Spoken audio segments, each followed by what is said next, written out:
Good morning, 8th class.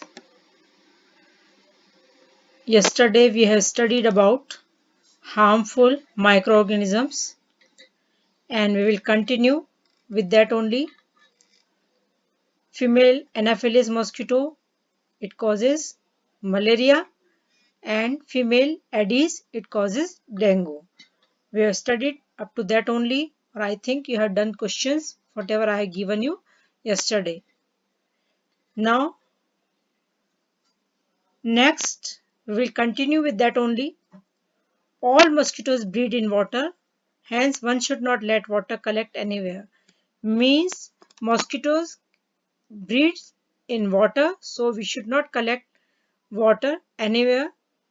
For example, in coolers, then in tires, flower pot, etc. Means water should be thrown at the time only. By keeping the surroundings clean and dry, we can prevent mosquitoes from breeding. If we are keeping our surrounding neat and clean and dry also, then we can prevent that place from mosquitoes from breeding. Now try to make a list of measures with the help to avoid the spread of malaria. Now we have to make a list of measures with the help of to avoid the spread of malaria. Now here a table is there in which we can study about some of the common human diseases caused by microorganisms. Some of the common human disease means, first of all, human disease, first one, that is tuberculosis, that is just because of microorganisms, that is bacteria. Mode of transmission means how it can be affected by air. Then what are the preventive measures we will study first, then second, that is measles, causative microorganisms, that are virus. Then transmission, mode of transmission, that is air. In the same way, chickenpox, it is from virus and transmission from air and contact with any of the person. And polio, it micro um, the name of the microorganism is virus and mode of transmission is air and water. Now what are the preventive measures from these? How can we be safe? Keep the patient in complete isolation, means the patient should be kept in isolation, means no one should touch him or no one should be in the contact with him. Then keep the personal belonging of the patient away from those of the others, and vaccination to be given at suitable age. And at the time when doctors prefer you to have vaccination, it should be given at suitable age so that a person can be safe from these diseases. Then next, that is cholera. It is from bacteria and it is due to contaminated water and food.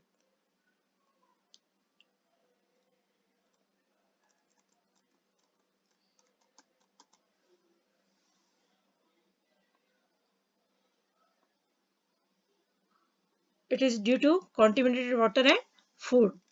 And typhoid, it is also just because of bacteria and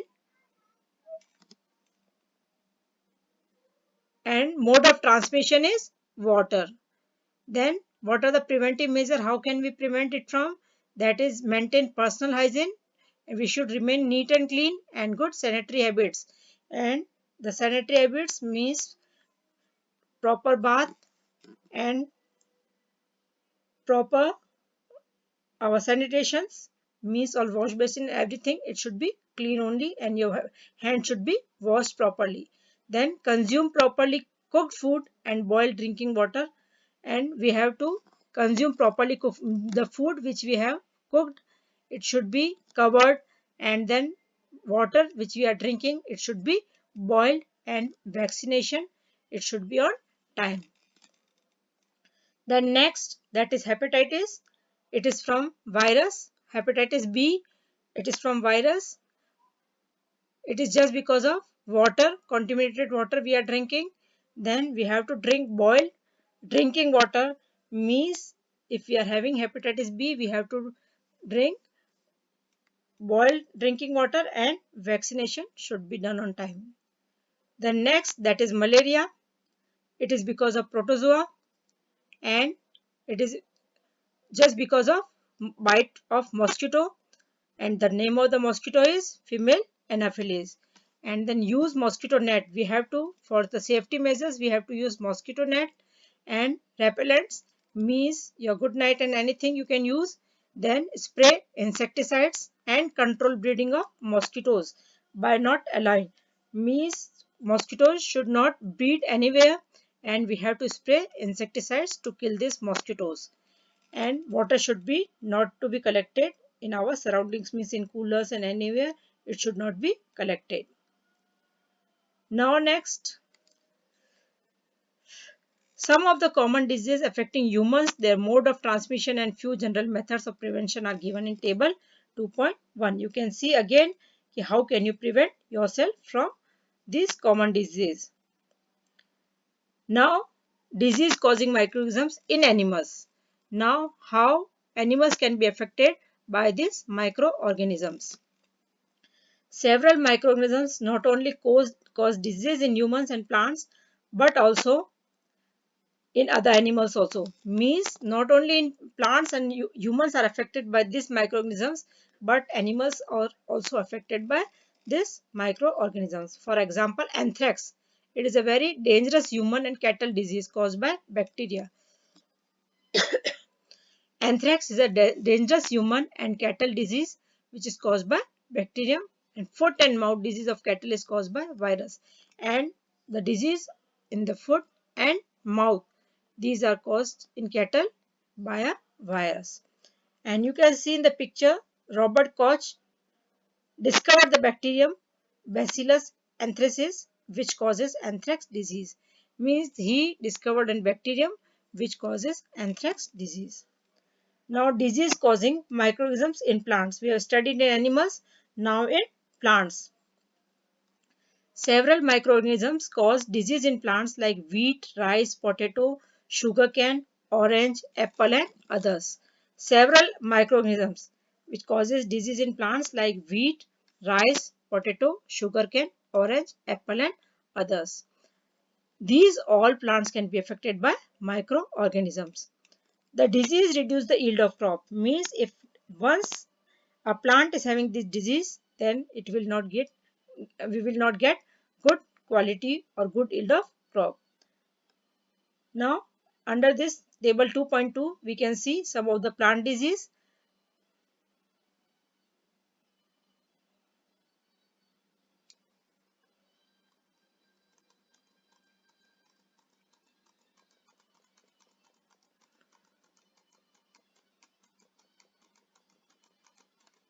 Some of the disease which are caused in the plant, that are you can see in this picture. Plant disease, that is citrus canker, means the name of the disease in the plant is citrus canker. Then it is caused due to bacteria. Then mode of transmission through air, and in figure you can see the citrus cancer.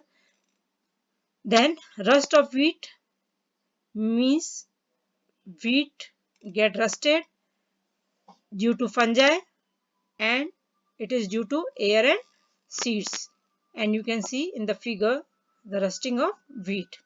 Then yellow vein, mosaic of bindi, that is okra. Okra is also called as bindi, that is ladyfinger. It is caused due to virus, and mode of transmission is insect, and you can see the leaves of this ladyfinger, and yellow vein is, that is mosaic of bindi. Now here from this table 2.1 and 2.2 you can form questions, and means what are the plant diseases and how it is caused, and what are the mode of transmission, and what are the effects of that. You can see in the table, and you have to write in your copy both the table from 2.1 and 2.2. Now use of certain chemicals which kill the micro, we have to, if we have in plants, if we have to save, then we have to use some of the chemicals which can kill the microbes. Now, food poisoning. What is food poisoning?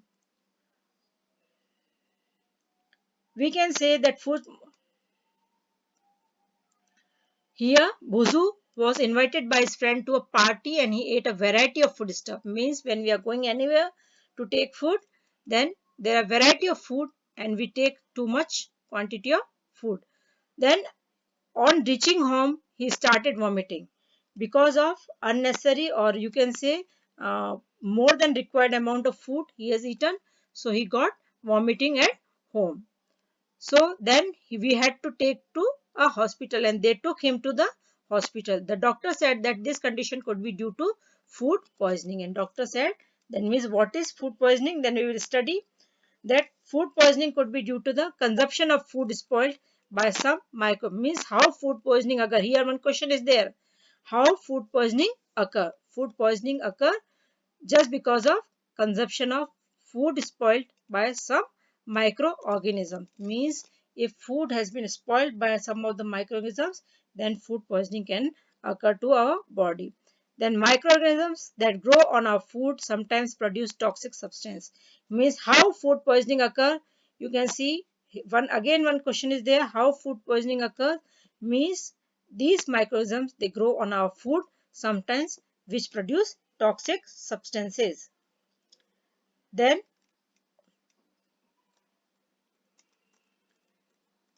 and these make the food poisonous, causing serious illness and even death also.